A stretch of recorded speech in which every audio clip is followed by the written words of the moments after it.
I generally will pitch it this way. I will not sell you a combi boiler at all unless you do not have physical space for a tank, indirect, and a boiler. Will you lose a job because of Yes. it? Me too. Hey, buddy, how you doing? I'm doing good. How are you? Good. Everybody, this is Make Trades Great Again podcast. I got to get that out of the way. That's right. All right, Andy, I want to get right into it. Get into it. A couple calls lately. One of them was from another plumber who I met years ago. Nice guy. He might listen to the podcast. I'm not going to throw him under the bus or anything like that. That's not what this is about. And then a couple homeowners calling me, and subject matter, same thing. Both kind of all the way around. Combi boilers. Okay. I don't know if I've said it enough on this podcast, and then maybe it doesn't really matter to other people, but I hate combi boilers. I'm going to kind of put a blanket statement on that. And here's why. We're getting hate mail coming. Hate mail incoming. Combi boilers are common all over the world. The UK, I think, invented them for all I know. And all of our good buddies, and we have a lot of them over in the UK and Europe for that matter, they're installing combi boilers regularly. It's just like basically every residence has some sort of hot water heat, probably has a combi boiler. They make a lot of sense. It's kind of a 2-in-1 product. Well, it's not kind of. It is a 2-in-1 product. It'll give you heat and hot water, one appliance, that kind of thing. The problem with combi boilers for me is this. The plumbers, the HVAC companies in my area tend to, and I don't think it's different anywhere else, tend to think it's just it's the freaking golden ticket. It's the silver bullet. Yeah. It's the fits. Oh, we could just do 2-in-1. We could just put a $199 in there. It's modulating. It'll do everything. Endless hot water, because it's basically a tankless water heater, and it'll also give you heat. And you'll never not have enough heat. Right. The problem with that thinking is just long-term. Think long-term. Think 5 years from now. Think 10 years from now. Is this appliance going to last? And here's the reality I see as a service, somebody that primarily specializes in servicing boiler systems, fixing and diagnosing boiler systems. It's work that gets referred to me by my competition in town. And even plumbers will call me asking me advice or asking how much does it cost for me to come out to their job and fix a problem they're experiencing. I had this call literally yesterday, not even 24 hours ago. And I welcome the calls, don't get me wrong, but I have shied away on the install side or suggesting on the the estimates that we install a combi boiler for any one of my customers. And here's why. I think they are great for the lake cabin that is rarely used. But when you apply it to a full North American home, multi-bathrooms, 2, 3, 4 bathrooms, and you've got 3, 4 people living in the house, you have to look at it this way. We're not only demanding heat out of this thing. So in Minnesota, 7 months of the year, this thing is got a heat load. Cyclone. Yep. Yes. Yep. But every time you turn on a faucet, hot side, it switches from heating mode, if it was heating, into an ignition and redirecting or starting the ignition cycle to create hot water, which is turbo max, boom, 199,000 BTUs, whatever your system is, to make hot water. Yep. And then that call for domestic hot water could last just a couple seconds. And people are really weird about how they use faucets. So they're on, off, oftentimes. And so this is very, very hard on the equipment. Yep. There's only so many ignition cycles on an igniter. There's only so many ignition cycles on a fan proving switch. There's only so many times this thing can turn on and off and on and off. And the diverter valve, I can go on and on and on. So anybody that's technical and knows this, what I'm talking about, understands what I'm saying, I hope. Yeah. But if you're the one saying, oh, we're just going to put this in because you think that's what your customer wants. Yep. I really implore you to think differently. Think about the simplicity of a heating boiler. Yes. I always approach the conversation with my customers not as emphatic about it as I am right now. But I always tell them, look, yes, you got an estimate from that customer or that other contractor and they said they could put a combi boiler in, but here's why I don't think it's the best idea. Yep. And I stick to the same conversation each time. I would prefer we put a heating boiler in. It's a much more simple device. It removes all of the complicated parts and pieces that make that boiler capable of making domestic hot water on an instant. Every time you turn a faucet on, boom, boom, boom, snapping my fingers for anybody not watching on YouTube. And it just redirects the heat as needed and short for very fewer cycles overall to make hot water and connect it to a domestic hot water, like an indirect water heater. Yeah. I get this, and I have the same, right? We have a number of contractors in this area that's I go, if I'm in there as a second opinion or a third opinion or whatever, yep, you know, oh, X, Y, and Z said we're going to put in this Navian. X, Y, and Z said we're going to put in this Lochinvar Noble or this Alta or this whatever. Not that Alta is a combi. It's not. No, it is. Is it? Do they make an Alta? You can combi? get it. Yeah, I've installed a couple of them, believe it or not. Right. All of the manufacturers have one, right? Yeah. It's the same thing. My question, and this is how I've been combating this. What do you want out of your heating system? Well, I want hot water and I want heat and I want it to be cheap and efficient and I want it to last. Forever. I want it to last 30 years. And I was like, right ding, ding, ding, ding, ding, ding. And here's what I'd say. Nothing that I can install today will be here in 30 years. Yeah, not likely. It's not very likely. Maybe some piping, that kind of thing. No, it'll be it'll be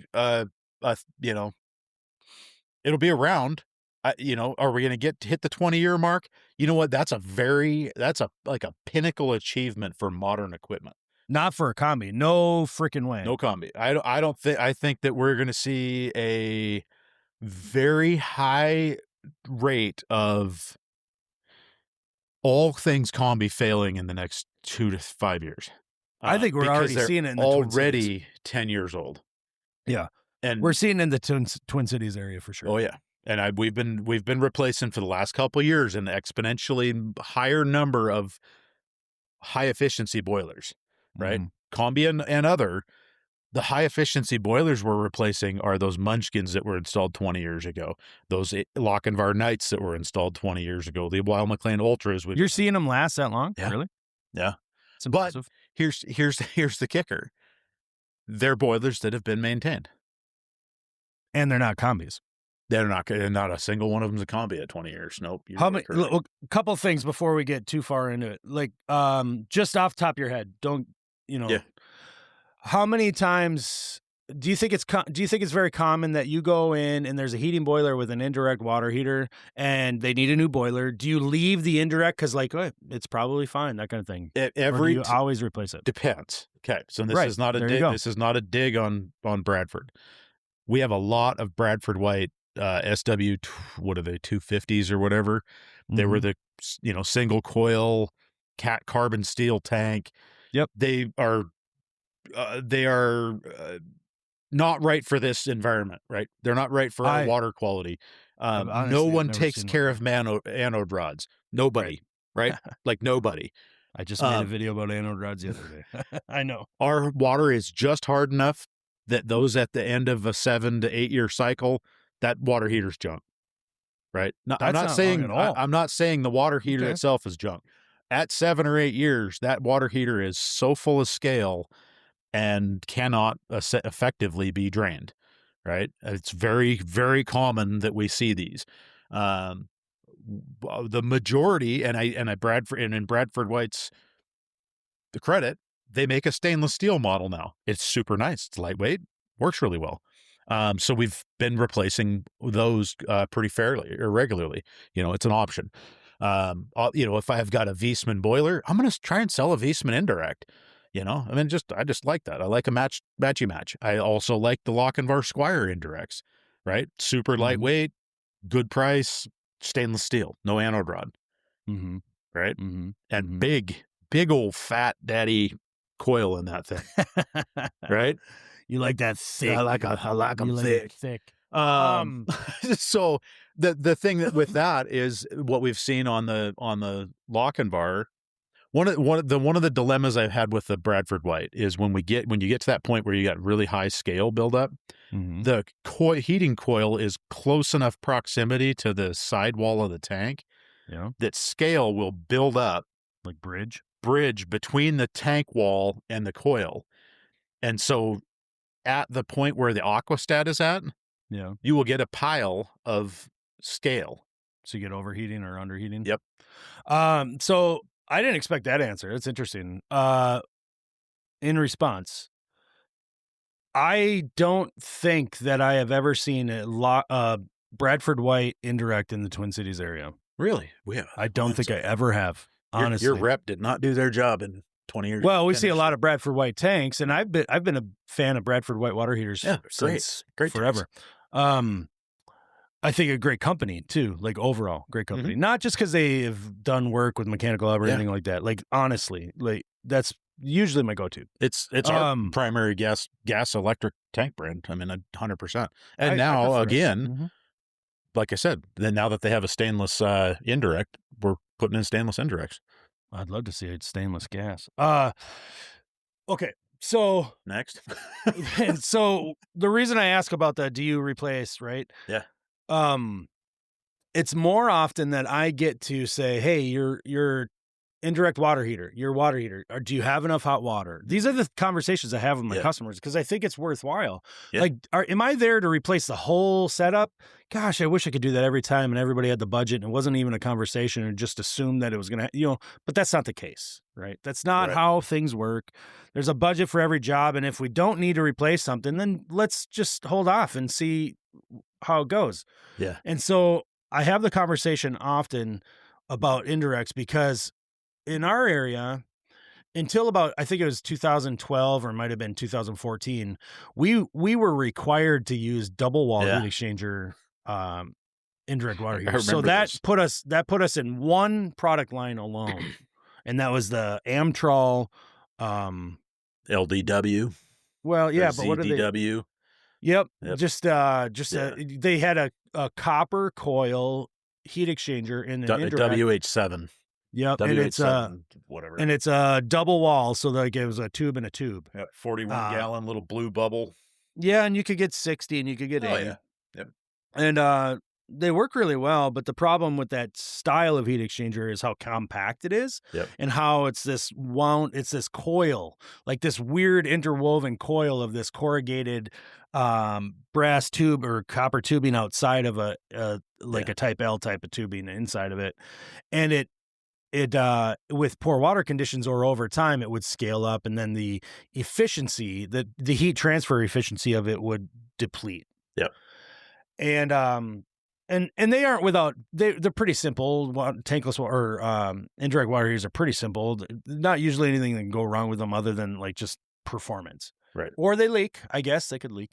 But we never had problems with these leaking. It just had performance issues. Mm-hmm. And so if we had really good water and the customers say, hey, no, that's fine. I see the indirect there and it's a Amtrol, and I go, well, I don't love them personally because I know I can give you a better tank that performs better. Sure. And we could start over with a new warranty, that kind of stuff.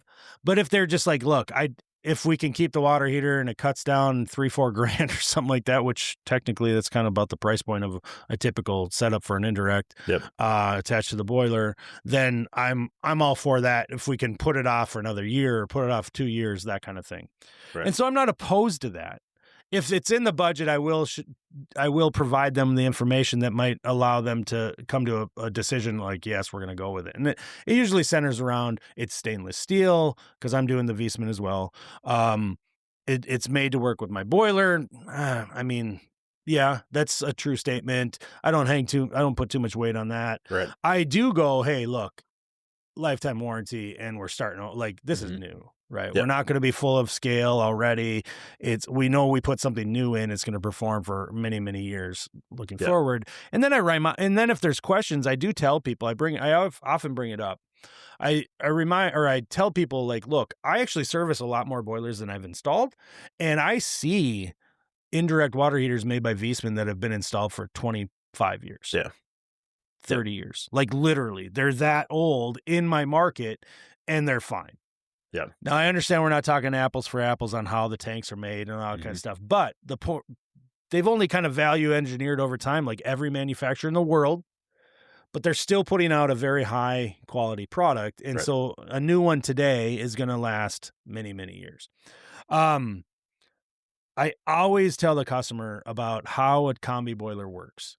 I always say, hey, walk over and turn the faucet on and then turn it off and then turn it on again and then turn it off. And I said, that's kind of normal. Your kitchen faucet gets on, off all the time.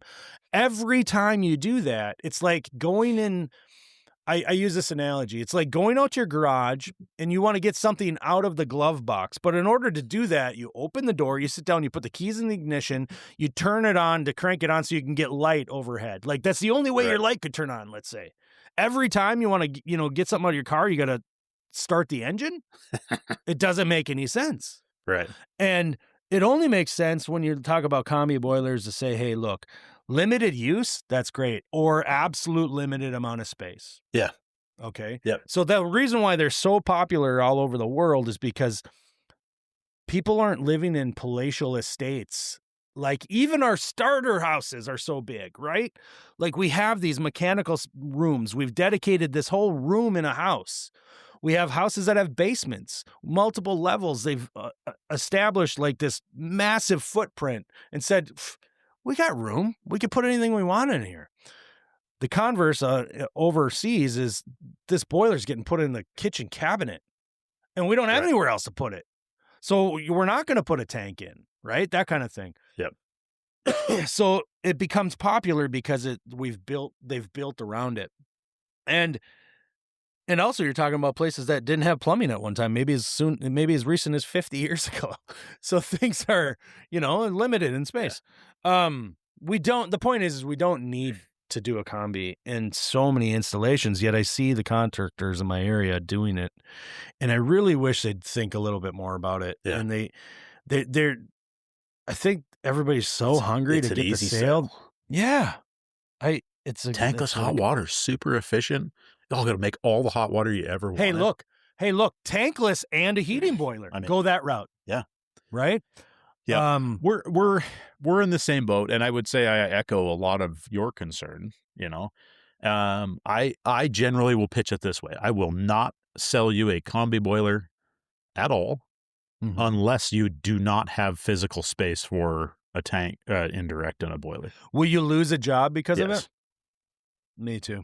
Yes. And there you guys, everybody listening, seriously think about what I just asked Andy. Have walked away from a handful of them recently where the customer's like, I was told and I've read that the combi boiler is the next best thing since sliced bread. Well, you know what? It's not. It is going to be short-lived, and I would put a large sum of money on the fact that it will not be here in 15 years. That, if I install it today in 15 years, it's not going to be doing it. I don't even, and I question a long life, 8 to 10 years, to be honest with you. Well, we've got a few out there that we've put in that are still kicking along. Have they been without issue? No. No, it's not like the heat exchanger fails. It's not like the major components. It's the little things that'll nickel and dime the hell out of the owner. Yep. If I got to put another 3-way valve in a old Navian, and this is not, I'm not trying to throw Navian under the bus. No. It's well established that for a while their NCB boiler, the previous generation than they're on right now, had a serious problem with that particular part, which is integral in both heating and making domestic water, and failure rate's high. Okay. Yep. If I have to do another one of those, the next time I get called, if that thing is 10 years old, I'm going to tell them I'm not changing it. I mean, call someone else, or I'll put a new boiler in. Think about it. That valve changes position 40, 50, 60 times a day.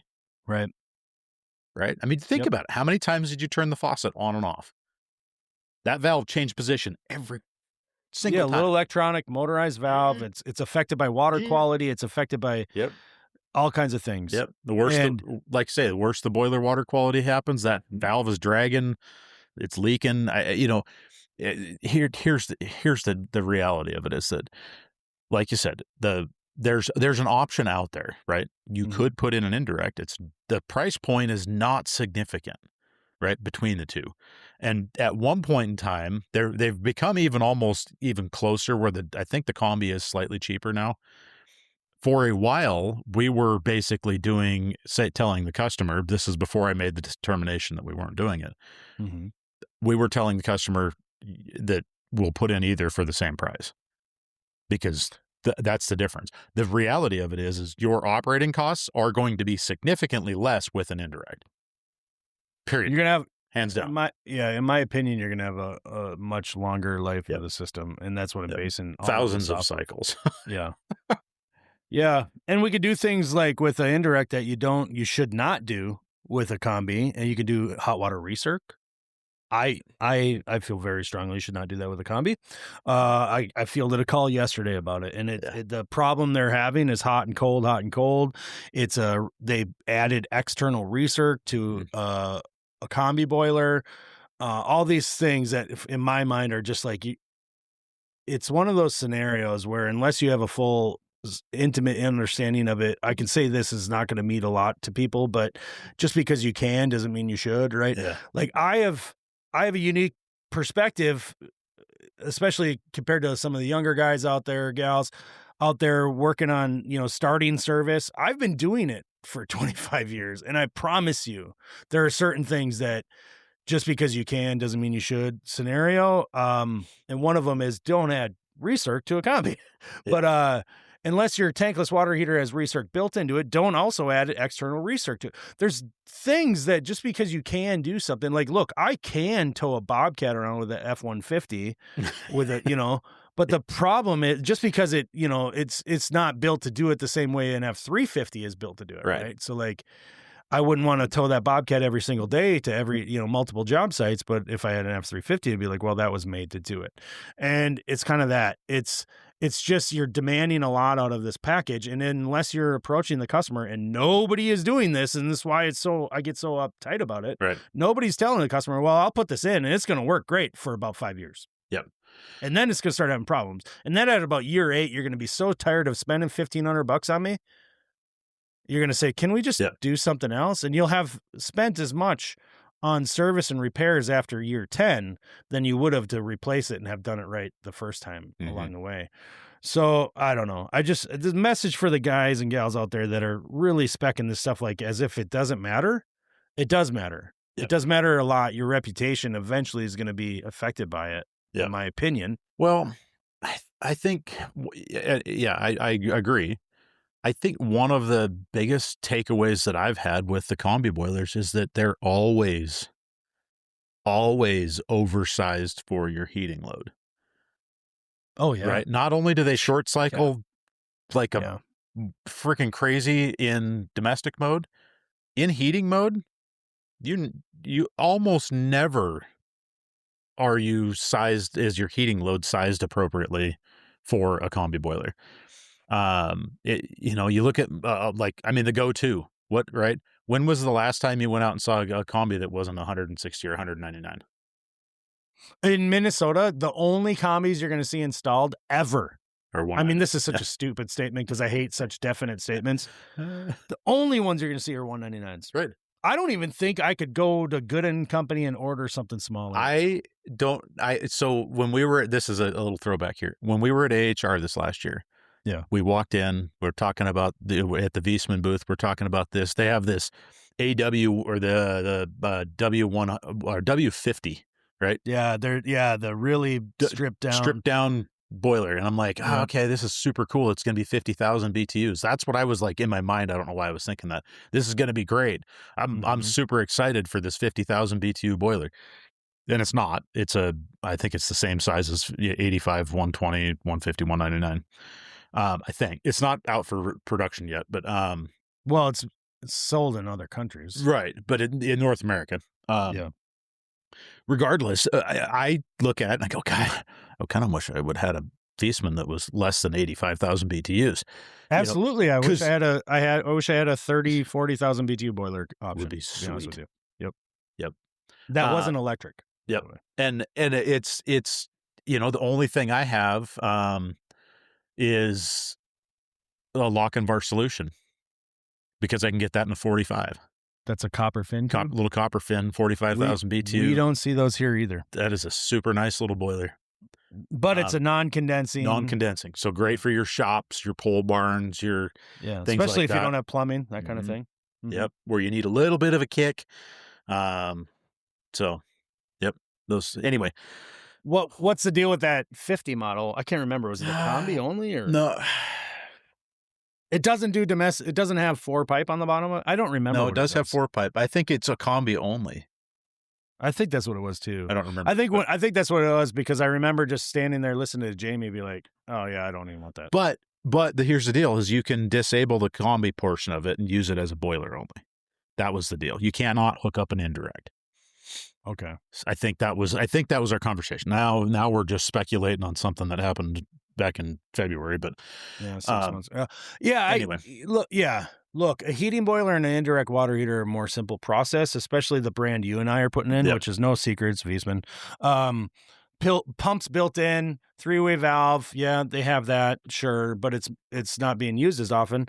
It seems to be way more reliable in their product, believe it or not. And then ultimately, it comes down to simplicity of install, fewer components. And the components you're putting in are, I mean, it's a tank. It doesn't even have the sensor isn't even part of it, right? Like every part of that setup is more reliable because there are fewer parts. Right. You don't have to add a separate pump. There's all kinds of things that go into this very simple install that are taken out of what makes that combi work. So yeah, I don't know. I hate them. I really do. I don't like them.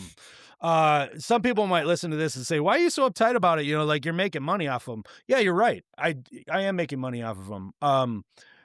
I dislike them so much that I definitely am not suggesting them to my customers. And I always trying to maintain what is the best thing for the job. That is the utmost priority to me. So after all of this bitching and complaining about it, I want you to know that I think of it this way, not because I don't want to work on them. I don't, but that's not my motivation. My motivation is I feel like people are doing a disservice when that's just they're bidding these things because I don't think that they're thinking it through. I really don't think they are. And the customer then is frustrated, and I'm standing there in front of them telling, well, the last guy shouldn't have done this. Like, I don't always say those words, but I want to. Right. Anyway, that's it. We've complained enough. I've complained enough. I'm not going to tell anybody that you did it, but stop putting these things in, guys, as a default. Is there a place for them? Sure. The conversation I had with the contractor that called me yesterday was I think I diagnosed it over the phone, by the way, which I was more than happy to do because he's like, can I pay you to come out? By all means, I should have said, yeah, absolutely, you can pay me to come out. Yeah. But I didn't feel like that was even the right thing to do at this point. I gave him my suggestions on what to check. I think he's going to find out that they're going to lead him down the right path. Yeah. And I'm not going to have to go to the job. Yep. If I have to, I will. But I told him, like, these things are great if it's a lake home and they're only using it on the weekend. Our style of house, the way people in North America, the way we live, like, it's just different than it is in other places. I know because I've visited other places. I know. Please take my word for it. All right. That's it. Rant over. All right. Things last. As always, hit us up in the comments. Yeah. Over on YouTube, we do appreciate it. We've been reading your comments. We got a recent video. It was giant water heaters everywhere. Remember that one? Yep. While we're recording this, it went out yesterday, but when people hear this, it'll be weeks in the past. A couple great comments right away. Hey, because we were talking technical stuff, heat pumps, water heaters, that kind of stuff. And people right away said, hey, we like it when you talk about this topic, when you talk about technical, you give us your ideas and opinions on it and talk about the ins and outs. And so that's kind of what motivated me to bring this up today. So thank you for leaving those comments. Yep. And as Andy always tells you, hit us up over in the email, which is what? maketradesgreatagain@gmail.com. You can do that. You can shoot us a text. We can now reply back to said text. If you one time, I think right? one time. Yeah. Anyway, so if you got a long-winded message where your characters are limited, go ahead and send us an email. If you're going to send us a novel, and we appreciate it either way. So yeah. We'll read it as long, Sure. but the text is limited, right? Yeah, That's what you're saying. Yep. Okay. Not on the email. Send me a book if you want to. I don't care. Send me $100. All right. Andy doesn't Okay. need. He's rich AF. Yeah. See ya, buddy. See ya.